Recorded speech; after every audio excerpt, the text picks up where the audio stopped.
Marami na po akong naikot na barangay dito, mismo sa Manila. Yan naman po ang pinangako ko sa inyo. Kahit sa sulok kayo ng Pilipinas, kasakayan po ng aking katawan at panahon, pupuntahan ko talaga kayo dahil yan po ang aking pinangako ko sa inyo noon. At patuloy po ako magsiservisyo sa inyo lahat sa abot ng aking makakaya po. Hindi po ako politiko na mangangako, pero gagawin ko lang po ang aking trabaho sa abot ng aking makakaya. Kaya po ako narito ngayon kasi meron tayong programa na isinulong noon, no? Nabibigyan kayo ng pambili ng cash card na pagpuhunan. Isa lang po pakiusap ko sa inyo, mga kababayan ko.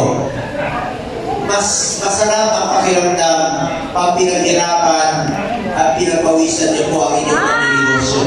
Di ba? Palaguin niyo yung inyong negosyo, kung kita ninyo, pasensya na. Medyo wala na akong boses. Alam nyo, alas 3 na po kami natapos kanina sa Senado. Makikita nyo, nag-live pa po ako sa Senado kanina. Check nyo yung Bongo page. Nandiyan yung Bongo page. Like nyo. Nandiyan dyan po kami. Makikita mo, ano yun? Oo, kita mo, magaling ako may sumayaw, no? Huwag kayo magpasalamat sa akin. Marami ko narinig kanina. May pasalamat. Salamat sa mga tulong, sa mga Malasakit Center. Di ba Malasakit Center kayo dito sa Torta, di ba? Huwag kayo magpasalamat sa akin. Sa totoo lang po, ako nga dapat magpasalamat sa inyo. Dahil binigyan niyo po ako ng pagkakataon na makapagservisyo po sa inyo. Maraming salamat po sa inyo.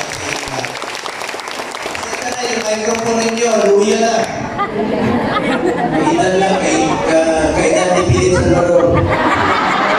Salamat po sa ating mga opisyales na dito, ang ating mga masisipag na barangay captain ng barangay 20, Kapitan Anthony Igos, palakpakan po natin. Ng barangay 52, Kapitan Ferdinand Aguilera, palakpakan po natin. Kapitan po ng barangay 26, Kapitan Roberto Tolentino, palakpakan po natin. Kapitan Limpa Medalya ng barangay 29, palakpakan po natin. And of course, ang ating host barangay, Kapitan Mona Lisa Villaventura ng barangay 17. Kagawad Estrella Jr. Palakpakan po natin. Kagawad Ruel Lignes. Kagawad Arnel Magdalao. Kagawad Luz Lambon. Kagawad Berry Reyes ng barangay 17. Salamat po. Kagawad Romeo Ubali. Kagawad Orlando Villaflor. And of course, ang ating DTI. Programa po ito na ating isinulong, pinagpatuloy po ngayon. Tulong po ito po PPG, pagkabuhayan sa pagbangon ng ginhawa. Nandito po ang OIC Regional Director ng NCR, Mr. J. Akar, palakpakan po natin. Ms. Myla Nabuel, DTI Regional Coordinator, palakpakan po natin. And Mr. Michael Arescado, CPMS Regional Coordinator. Ito si Mare, dami anak ko. Ilan anak ko, Mare? Pakapag mo dahan-dahan. Sipag ko, ha? At meron rin kayo Malasakit Center sa Jose Reyes at sa San Lazaro. Alam nyo, ang Maynila po ang pinakamaraming Malasakit Center sa buong Pilipinas. 5 po ang inyong Malasakit Center dito po sa Ciudad Manila. Pangalawa, Super Health Center. Ang Super Health Center po, iba rin po ito sa Malasakit Center. Pwede po dyan yung check-up, konsulta ng PhilHealth. Dyan po yung minor cases. Yan po proyektong yan, isinulong ko rin bilang chairman ng Committee on Health para yung mga check-up lang dyan na. Alam nyo, dito sa Maynila, magkakaroon po ng 4 na Super Health Center. Valeriano, Barrio Magsaysay, Esperanza, at sa Maria Clara. 600 plus po na Super Health Center sa buong Pilipinas ang itatayo po sa buong Pilipinas. Lapitan nyo lang po yung mga Super Health Center. Pangatlo na naging prioridad ko bilang chairman ng Committee on Health, Regional Specialty Center. Di ba ang Heart Center nasa Quezon City? Di ba ang Kidney Center nasa Quezon City? Ngayon po, magtatayo na ng mga specialty center sa buong Pilipinas. Sa Zamboanga, Davao, Cebu, Iloilo, para hindi nyo na kailangan bumiyahe mga kamag-anak natin, hindi na kailangan pupunta ng Maynila sa pagpapauper sa puso. Doon na po sa mga specialty center. Batas yan, priority ni President Marcos. Ako po ang principal sponsor ng batas na yan sa Senado. Regional Specialty Center.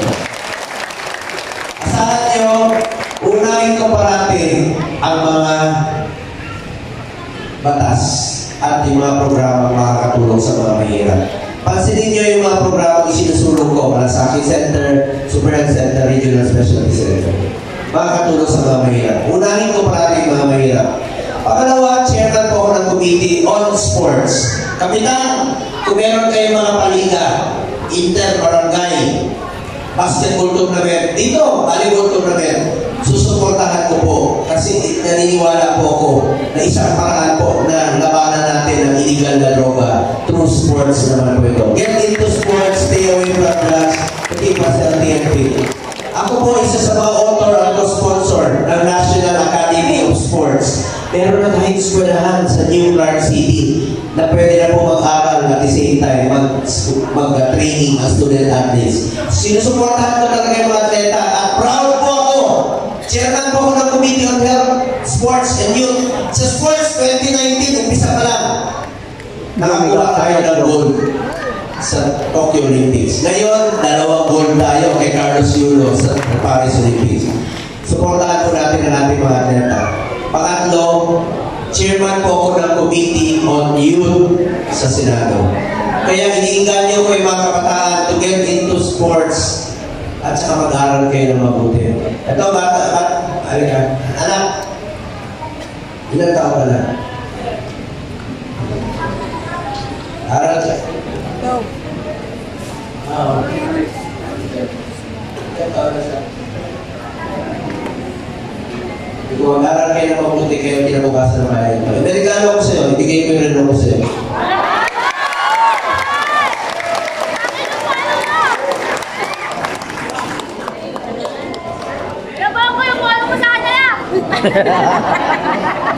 Wala ka pa ba rin?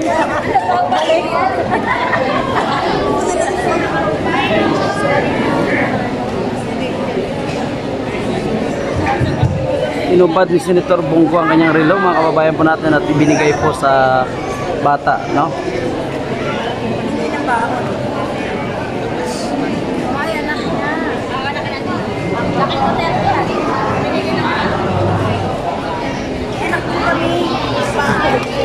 Yun.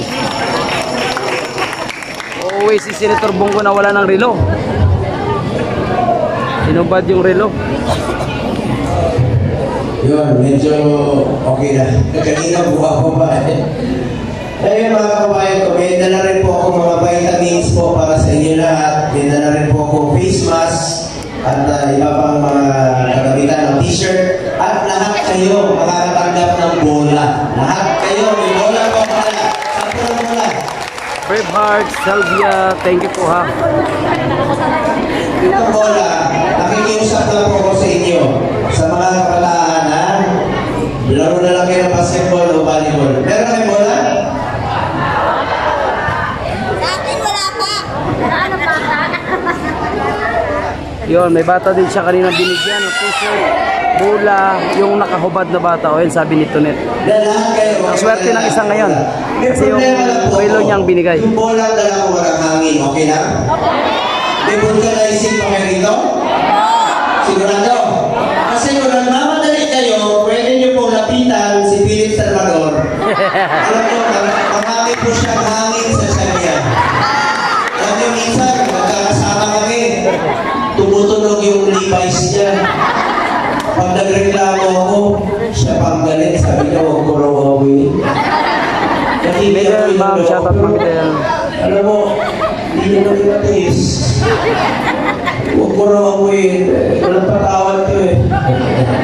Mga kababayan ko, salamat po sa inyo lahat, sa inyo tiwala. Tawagin niyo lang po akong Kuya Bongo ninyo. At bukas po ang aking opisina para sa inyo lahat. Turing niyo po ako na Kuya Bongo.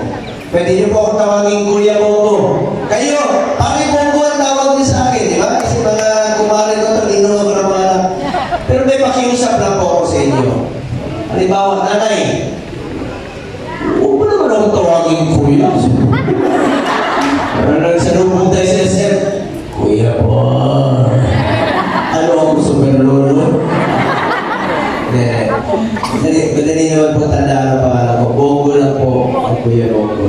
So maraming salamat po. Hindi naman ako malilimutan.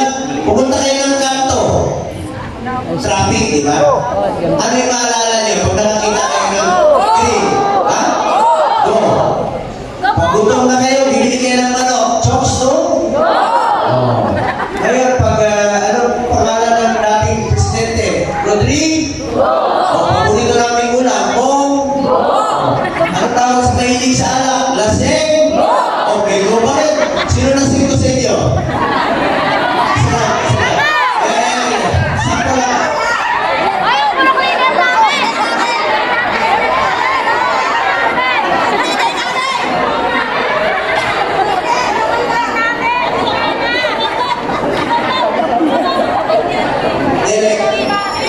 May kapatid ko na tayo Muslim dito. Assalamualaikum sa mga kapatid namin Muslim. Alam niyo mga Muslim, mahal na mahal po namin kayo sa Mindanao. Walang diskriminasyon doon. Tayo lahat po ay Pilipino, magkakapatid po tayo. Kristiyano, Muslim, kapatid po tayo. Salamat po sa ating mga kababayan Muslim. Kuya Bongo, patuloy na magsiservisyo sa inyo lahat. Yan ako po'y naniniwala na ang serbisyo po sa tao. Serbisyo po yan. Sa Diyos. Salamat tayo sa Panginoon sa buhay na binigay niya po sa atin. Magdasal po tayo. Mga kababayan ko, tandaan niyo po, mahal